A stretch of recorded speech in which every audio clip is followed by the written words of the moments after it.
Hello बच्चों, मैं श्रीमती प्रेम परिहार, सहायक आचार्य, राजकीय बांगड़ महाविद्यालय डीडवाना। और आज हम बीकॉम पार्ट सेकंड का पेपर सेकंड के आगे का चैप्टर पढ़ेंगे, जो है आधुनिक बैंकों की संगठनात्मक संरचना के स्वरूप। संरचना की दृष्टि से ये 4 तरह के बैंक होते हैं, जिसमें पहला है इकाई बैंकिंग, दूसरा शाखा बैंकिंग, तीसरा माला बैंकिंग, चौथा समूह बैंकिंग। इकाई बैंकिंग का तात्पर्य उस व्यवस्था से है जिसमें एक बैंक का कार्य एक ही कार्यालय तक सीमित रहता है और जो स्थानीय आवश्यकताओं की पूर्ति करते हैं। छोटी छोटी स्वतंत्र इकाइयों के रूप में होने से बैंकिंग व्यवस्था के केंद्रीकरण एवं अधिकार का भय नहीं रहता है।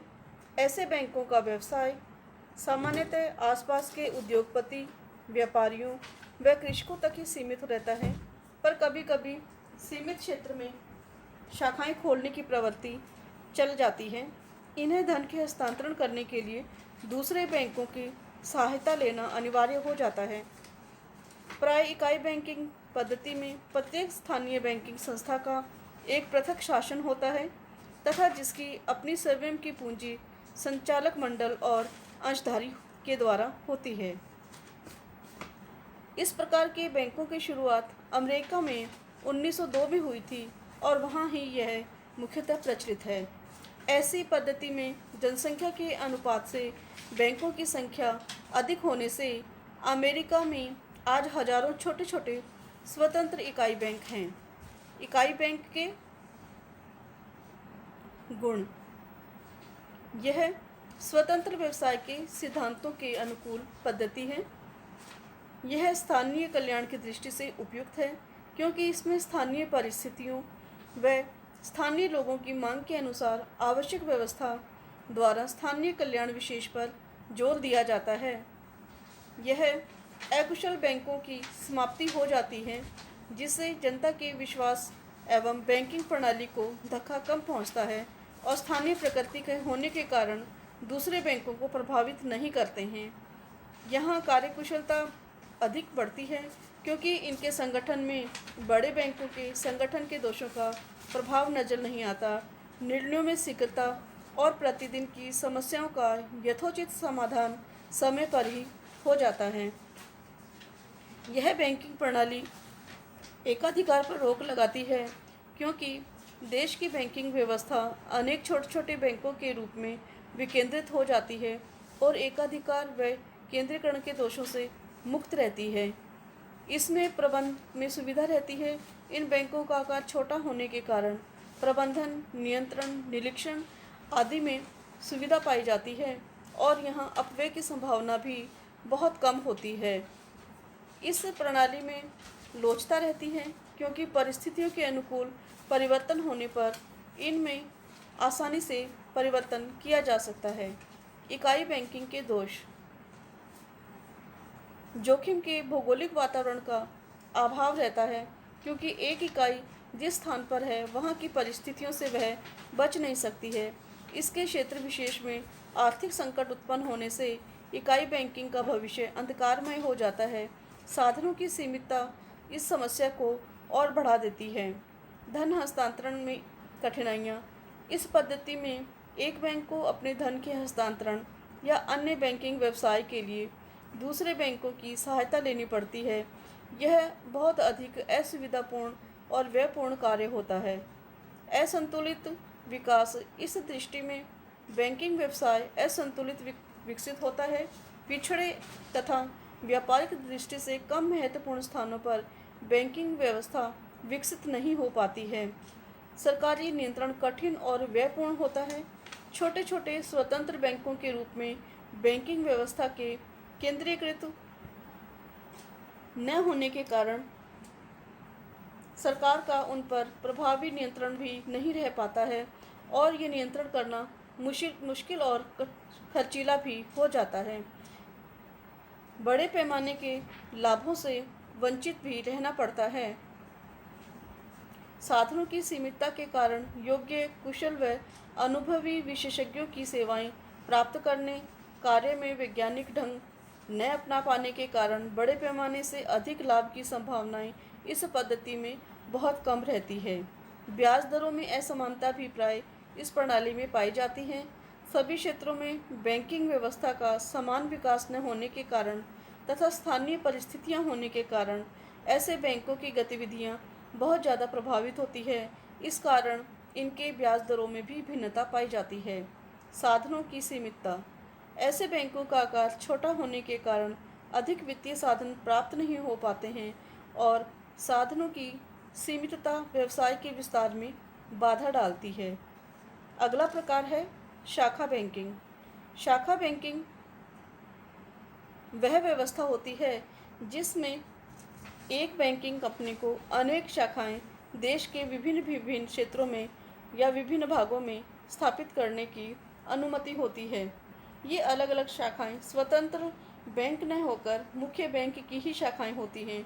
शाखा बैंकिंग की तुलना एक बड़े पेड़ से की जा सकती है जिसमें तना एक एवं शाखाएं अनेक होती है।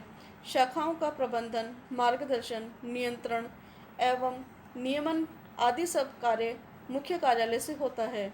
यह पद्धति इंग्लैंड में बहुत अधिक विकसित हुई है। आज भारत में भी शाखा बैंकिंग बहुत अधिक प्रचलित है। इस प्रणाली में बैंकों के पास बैंकिंग शक्ति के केंद्रीकरण की प्रवृत्ति रहती है।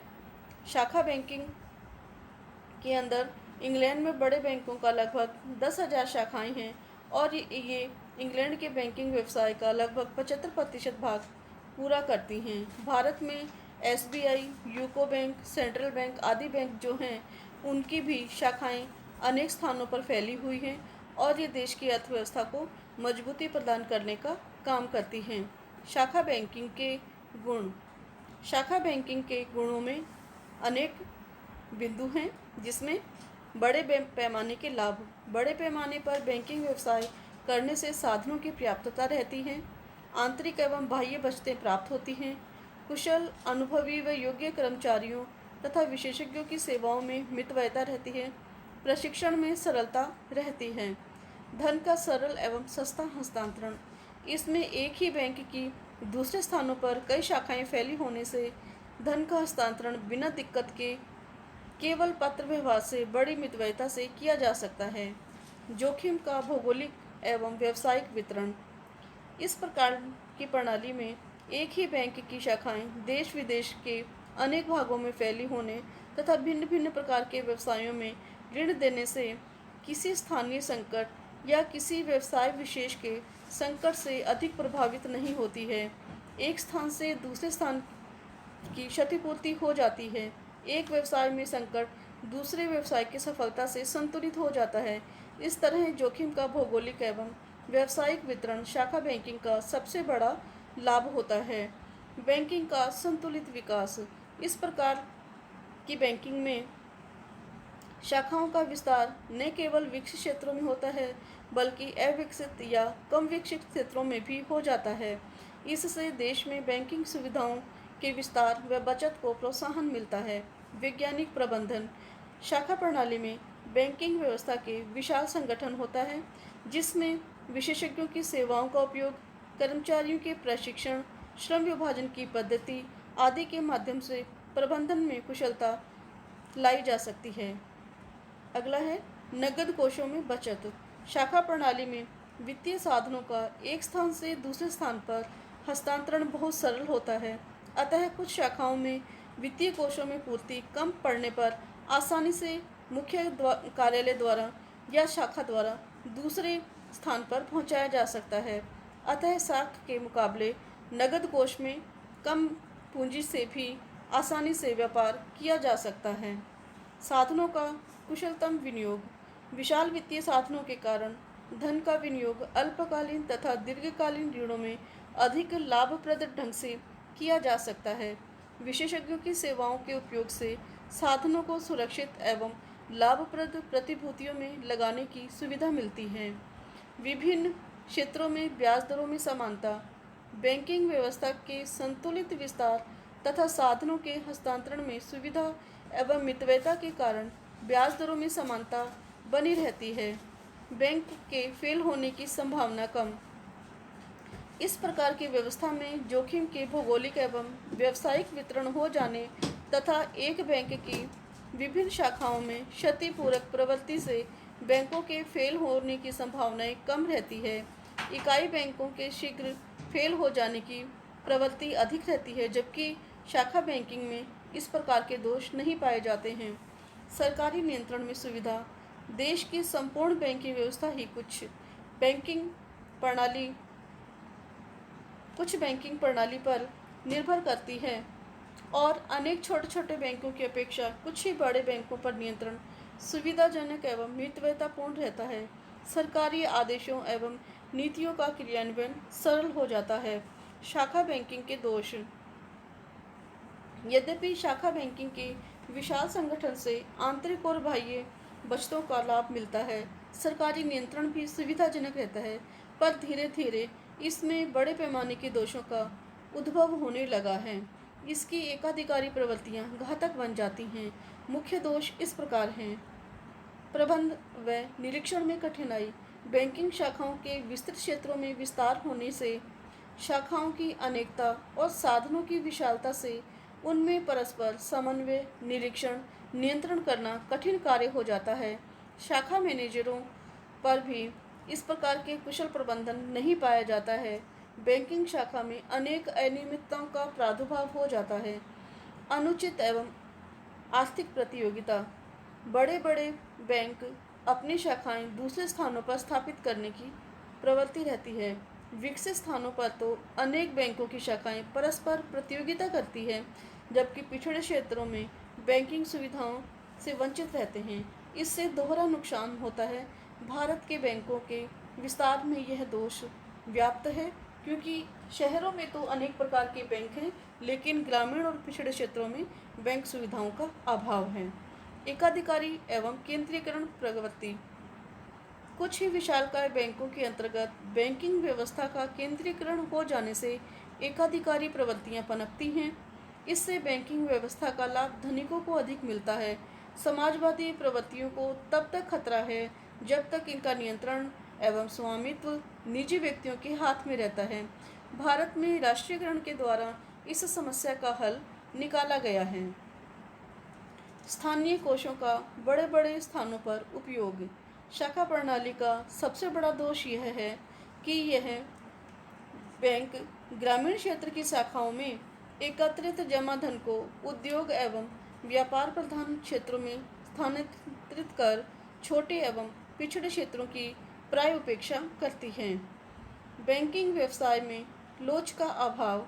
स्थानीय परिस्थितियों की उपेक्षा कर मुख्य कार्यालयों में सभी शाखाओं के लिए समान नियम होने से बैंकिंग व्यवसाय में आवश्यक लोच का अभाव पाया जाता है। स्थानीय मैनेजरों में अधिकार सीमित होने से यह बेलोचता और ज़्यादा बढ़ जाती है। व्ययपूर्ण प्रणाली। इस पद्धति में अनेक शाखाओं को नियंत्रित करना और उनमें समन्वय करना और अलग अलग शाखाओं के लिए कम कार्य होने पर भी बेहतर स्टाफ रखना अधिक खर्चीला हो जाता है, पर यह बहुत ज़्यादा खर्चीला भी नहीं है जितना छोटे पैमाने पर व्यवसाय को चलाने पे होता है। यानी अगर किसी बैंक की शाखाएं कम ही स्थानों पर लगी है तो उसके लिए यह प्रणाली व्ययपूर्ण हो सकती है, परंतु किसी बैंक की शाखाएं अनेक स्थानों पर लाभार्जित करते हुए काम कर रही है तो उनके लिए अपेक्षापूर्ण कम व्ययपूर्ण होती है। बैंकों की विफलता। शाखा प्रणाली में जब कोई बैंक विफल हो जाता है या फेल हो जाता है तो वह समूची बैंकिंग व्यवस्था को हानि पहुंचाता है और हानि भी अपेक्षाकृत अधिक होती है। जनता का विश्वास बहुत ज़्यादा गिर जाता है और बैंकों के विकास का मार्ग अवरुद्ध हो जाता है। अतः इकाई बैंकिंग और शाखा बैंकिंग दोनों के अलग अलग गुण दोषों को ध्यान करने पर यह पाया जाता है कि किसी भी देश के विकास के लिए शाखा बैंकिंग होना बहुत अधिक आवश्यक है और शाखा बैंकिंग के माध्यम से ही वह देश विकास के उत्तम अवसर प्राप्त कर सकता है।